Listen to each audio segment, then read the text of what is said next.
So in the previous lesson, we covered off visual research. We looked far and wide. We went to different genres, different mediums. We looked at all of the things that exist in the world that inspire us and that could be tangentially related to what we're trying to do. In this lesson, we develop an execution. And what that means is that we're gonna make something that's novel to us, a way to bring our idea to life, a way to solve our problem. To be perfectly honest, this is amorphous. This is the part where the art, the magic, whatever we wanna call it, comes in. Because there's no set formula for how you can process different influences into something that is new. But the insight that we have, all of the information, all of the different things we've done so far in the process, we should be able to come up with something that is novel and exciting and interesting, and that represents our idea in a way that is very intriguing to our audience. Let's start. Developing an execution can be the most fun part of this process. This can be the part where you really let your mind go crazy, really get the most creative. But we have to remember that our execution is built off all of the things that we've already done that have been a little bit more strategic, a little bit more analytical, a little bit more researchy. We always have to keep in mind what we're selling and remember the product is the thing that everything has to ladder back to. We have to remember the audience because these are the people who have to get the thing we're making. We have to remember our insight because that's the truth that will connect our product to the audience. And then we always remember our visual research because that gives us the stepping stones towards things that we would never immediately think of, that gives us the tools to tell a story, to manipulate emotion in the way that we want to. Now, what we're gonna do is we combine the references that we have and all of the places that our mind went. We put those together and generate solutions to our brief. This will be the most amorphous part of the process. With all your information, your insight, and all the visual techniques and references at your fingertips, there is no formula for success. This is not science. This is where the art comes in, so to speak. We should aim for novelty in our execution. This could be a technique you dreamed up, a style only you have, or it could be applying an existing technique from an unlikely inspiration point to a well-known product. For instance, if you were tasked with doing something for the NFL to celebrate the NFL and football in all of its glory, but for some reason you thought of Bollywood, and Bollywood is the Indian Hollywood, and they really love dance and big choreographed numbers, and you did a dance choreographed number inspired by Bollywood for the NFL. Those are two things that exist that are both very popular. No one in their right mind has ever put those two things together. Putting those two things together would create something novel and interesting even though they already exist. What we want to try and avoid doing is doing the same thing that everyone else is doing in the space that we're working in.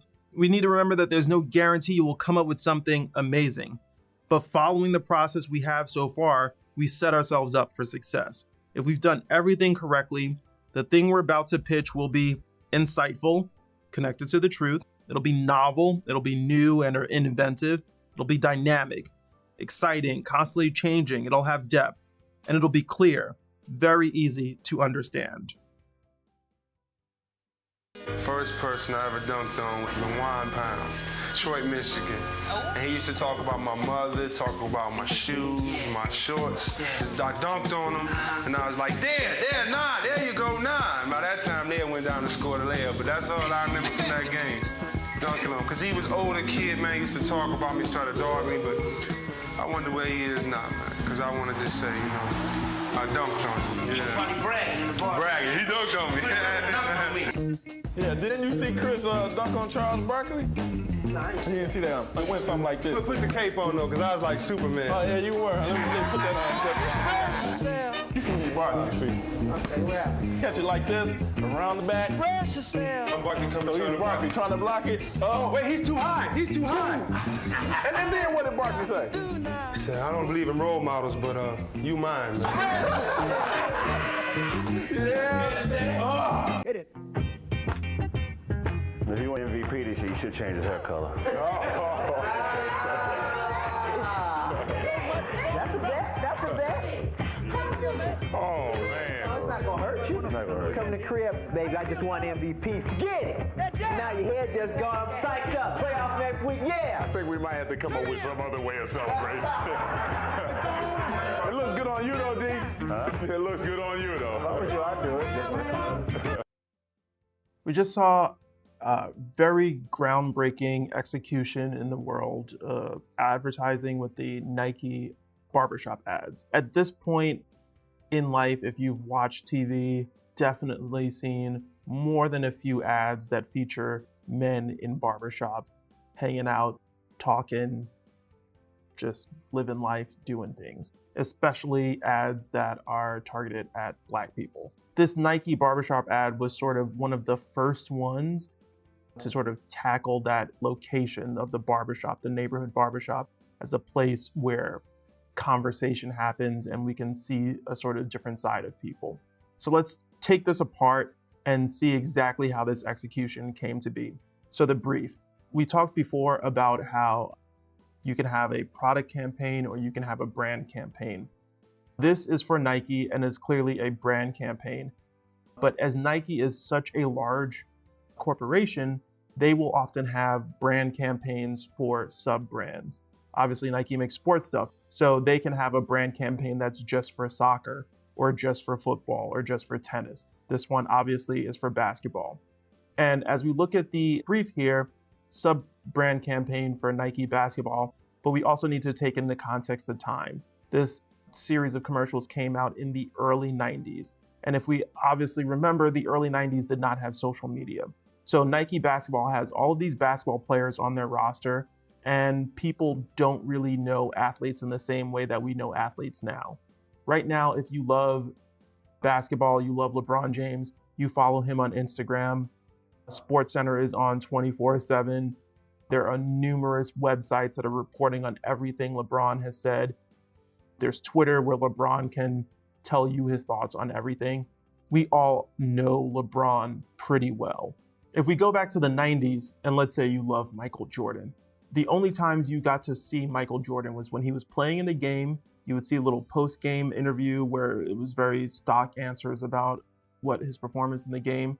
Maybe you would see an interview on 60 Minutes or something, or read something in a magazine.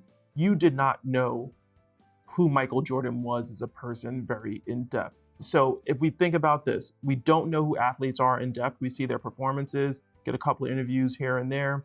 It's the 90s, and we really want to sell Nike basketball. We want to sell these athletes as like very relatable figures. We want to sell them as aspirational. Obviously, most people wish they could get paid to play a sport. How do we do this? The insight here was that in the barbershop, men tend to be more of themselves. They tend to be more natural. It is a very gendered space where it is usually only men in a barbershop. The same thing applies for hair salons or nail salons, where it's generally only women.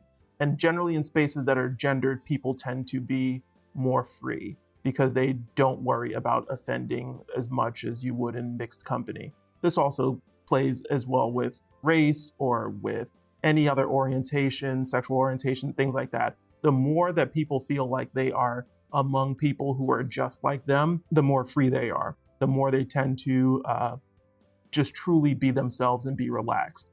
So we go to the barbershop where it's just men, and men will feel more relaxed and to speak. You go to a Black barbershop, and then it'll be even more of people feeling like it's just us. They will be even more relaxed. So you go in the barbershop, people are definitely more relaxed. They're more themselves. They're going to be more true. This sort of truth gives a feeling of relation to these people. So we have our athletes. We're going to put them, most of whom are Black, put them in a barbershop and let them speak freely. And we will get an experience that will feel very relatable. They will be very human. And this is going to be something that will contrast entirely against what we know of them, which is just sweaty post-game interviews where they're just talking about basketball in a very professional way. We have this insight that the barbershop will give us a natural performance from our athletes. We have an opportunity to show them as more human. So how do we execute this? The execution here is what we would call heightened documentary style. It is removed from participants. They're not speaking to camera. They're not hitting marks. They're not overly performative. They're natural. They're just having a conversation. The cameras are more of a fly on the wall. They're an observer who is not a part of the action.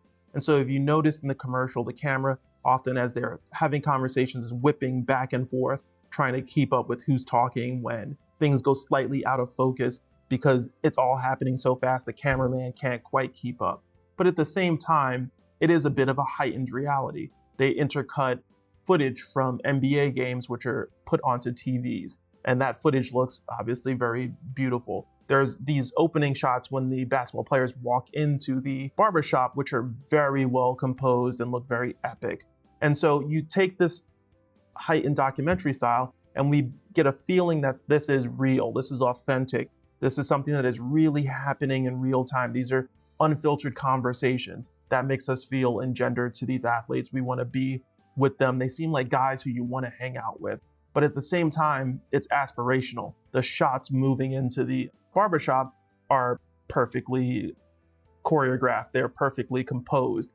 Then we show these shots of them actually playing basketball. That's something very aspirational. They're playing in front of thousands of people. That's things that you want to do. And really, when you put all of this together, you've created a great piece of advertising where these basketball players who you are fans of, or you've seen them, are now people who you both want to hang out with and you want to be like. And this doesn't feel constructed. This isn't a commercial anymore. This is something that feels just like reality captured and fed back to you. And so now let's see how we can craft an execution for our two examples and really bring it to life and tie a bow on the whole thing. So now that you've seen that example, let's get back into our case studies and see how we can develop and refine our execution. So we go to the rapper. If we'll remember our visual inspiration, we're working on creating this love letter to criminality. We looked at these blaxploitation posters and we really like the sort of collage-y, maximalist, throw everything in the kitchen sink at the screen to make you want to see this movie approach. We're gonna use that. We're gonna use the sort of beautifully Baroque, rich, overdone typography of romance novel covers. They sort of subconsciously connote that there will be a lot of passion, that there will be lust possibly, that there will be a great deal of love for the thing. This is going to stir emotions. Whatever is behind this typography will stir something in you. We're going to take that.